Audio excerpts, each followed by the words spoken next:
চলে যাবে, বাচ্চা হবে, বাঁচলে বাঁচলো, সব কিছু ওরা কমপ্লিট করে আপনাকে 2 দিন 3 দিন পরে ফোন দিবে, আপনি এসে নিয়ে যাবেন।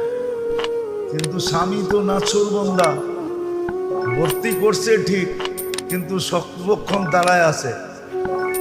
সবাই জিজ্ঞেস করছে তুই দাঁড়ায় আছিস কেন? তোরে বুঝাইছে, বল তোর শরীরের একটা অঙ্গ অর্ধেক যদি কোথাও থাকে তাহলে আর অর্ধেক ওর সাথে থাকবে না পৃথক থাকবে? বলছে শরীর তো একটা, এটাকে তো অর্ধেক করা যায় না। তো বলে এ তো আমার অর্ধাঙ্গনী, তো আমি ওর থেকে পৃথক থাকি কি করে? ও তো 10 মাস কষ্ট করলো আমার বাচ্চার জন্য, আমি ওর জন্য 2 দিন কষ্ট করতে পারবো না? এই স্বামী স্ত্রীর ভালোবাসার টান দেখে ওই নার্স মুসলমান হয়ে গেছে। বলছে আমি মুসলমান হইলেও কি আমার স্বামী